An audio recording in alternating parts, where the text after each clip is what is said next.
Welcome back to the discussion on understanding, managing, and celebrating sexuality. A discussion geared to be of help to especially young people who are 15 to 25 years and even 25 years to 35 years, and also for pastors, for mentors, for youth workers, for leaders, those who want to be of help to young people. This is a discussion that is relevant for you, and I believe if we do not shy away from this, it will be of help to some young people somewhere who are struggling with understanding and managing their sexuality. This is a discussion that many young people would wish that we engage them, in as much as most of the times we may shy away from engaging in it. It is very important that we open up our hearts and our lives for teenagers, for young adults, for all youth, so that we may be of help to them, we may be of blessing to them, as we also share our lives and as we give examples of our lives, the challenges we went through, how we managed our sexuality, whatever struggles and challenges we may have faced. It is very important that we be open as mentors, as pastors, as workers who work closely with young people, so that we may be of benefit to them.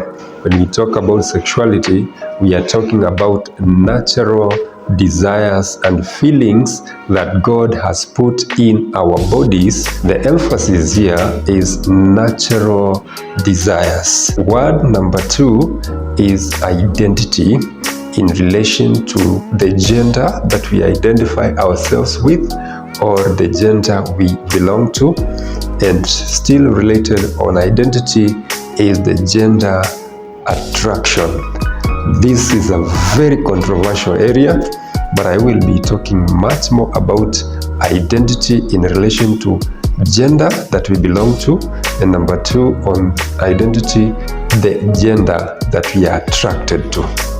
And the third word is the habits that we form as a result of the knowledge we have about our identity and about our natural feelings or desires that make up our sexuality. So in summary, we're saying sexuality is all about natural desires and feelings that make up our sexuality. Number 2, the identity in relation to gender, either male or female. And number 3, the habits that we form as a result of the knowledge of the identity and the natural feelings and desires that form and make up our sexuality. These habits that we form will be driven by opinions and the ideas and the information that we get from various sources. When you look at the Bible from the book of Romans, chapter 1, from verse 20 to the end, it talks about unnatural attractions that people have. And these unnatural desires and feelings come as a result of the information we get around us, explanations we get around us, the movies, the electronic and print media that we interact as we grow up. And the third very critical issue in relation to sexuality is parenting. The reason why many people will identify themselves to be attracted to people of the same gender is because of the information that we get from around ourselves as we grow up, and especially gaps in parenting. This is very serious. This is very critical. When you look at many young people who talk about their sexual orientation, either to be homosexual or bisexual, I have found out that most of these things happen as a result of gaps in parenting. Because as a parent, we are able to guide our young people to to understand themselves. The information we give them, guidance we give to them, we are able to guide them in the right way. To be sincere, working with young people, working with teenagers, interacting with young adults, these are real things affecting them.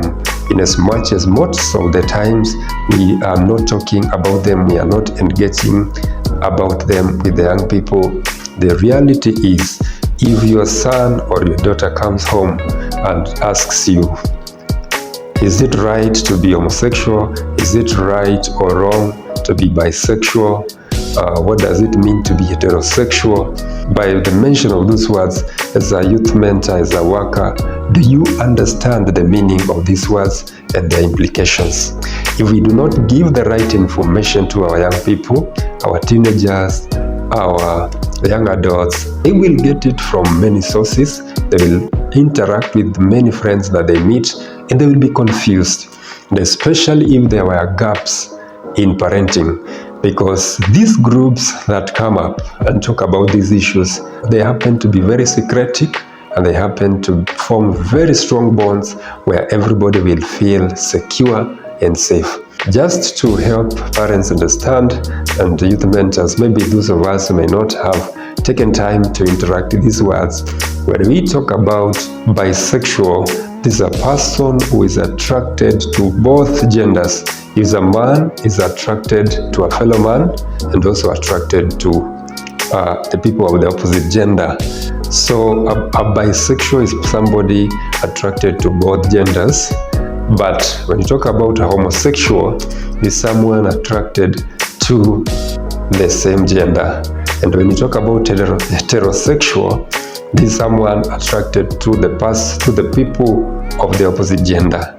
And this is very important for young people to understand. A natural attraction that the Bible is talking about is the heterosexual, where you are naturally attracted to people of the opposite gender. Let's go to the second word that defines sexuality, which is identity. It is related very much to the first explanation I've given in terms of information. Identity is as a result of, number one, parenting. If there are gaps in parenting, if the child grows without proper guidance from parents, then their identity will not be defined. It is parents that define someone's identity in regards to sexuality. So if parents are not available or are absent, or they do not play the part of explaining the identity of their son or daughter, it is possible that your son or our sons and daughters will interact with people out there who will mislead them in regards to the identity that they have about their gender. The question is, if your son or daughter comes and tells you, I decided to become this kind of orientation, a bisexual or homosexual, the question you need to ask yourself is, did you help your son identify themselves as a man or a woman? Did you help your son? Did you guide your son to identify themselves as male or female? With that, then their identity will be well defined and will guide them in understanding themselves. Identity is guided by parents, number one. The second way through which we find our identity in regards to sexuality is the environment that we live in, the people we interact with, our socialization, the friends we make, because they can also change our perception and make us think of ourselves as different. There is the natural identity that God has given us to be male and female. When you read in the book of Genesis chapter 5 verse 2, it says that God created male and female. He blessed them and He gave them the name mankind. That is to say, God created us male and female, and the natural identity He has given to us is male and female, and the natural attraction He has given to us is the male's attraction to the females. That is the natural attraction that God has given to us. So when all these other things come up, in our lives. The truth of the matter is, there is the misleading by the society, by our socialization, by our interactions, and especially the serious gaps we have in parenting. As parents, as mentors, as pastors, we engage our young people in understanding themselves. If we do not give this information, there is someone out there who is working very hard to confuse them with this information. So let's be careful, let's be open, let's engage them, let's talk to them, let's guide them about this. And the third and the final word or aspect of sexuality is the issue of the habits that we form around the identity and the nature and the desires that we have. If we allow ourselves to form dangerous habits, if we form habits that are destructive in regards to our sexuality, then our lives will be full of regret because of the habits. Remember, the habits that you repeat over and over again, they become part of your life. And as you grow and as you continue to grow as a teenager, as a young adult, these habits become addictive. So some of them you may just try them, but you realize that this becomes part of your life, and then it influences your life in a very detrimental way. So this is very important to understand, that our habits that we form, especially in relation to our sexuality, they will affect many things about our lives. They will affect our career, they will affect our choices, they will affect our friendships, they will affect our relationships, they will affect everything around our lives. Because if you form bad habits, you'll find yourself in bad company and you will actually mess your life.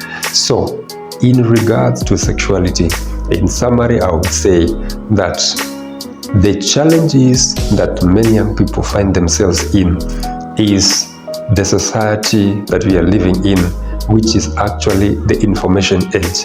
There is a lot of information, and especially misleading information in the internet, online, digital information, print media, electronic media, and there is a lot of information to our teenagers. Our teenagers and the young adults are bombarded with a lot of information. Most of it is misleading.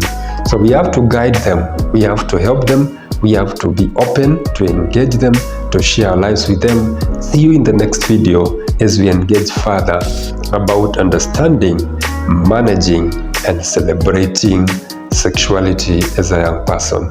God bless you, and at this point I would ask you, please subscribe to this channel and click that button, that bell, so that you can get to know when I upload the next video. May God bless you and do you good. Thank you, and bye-bye.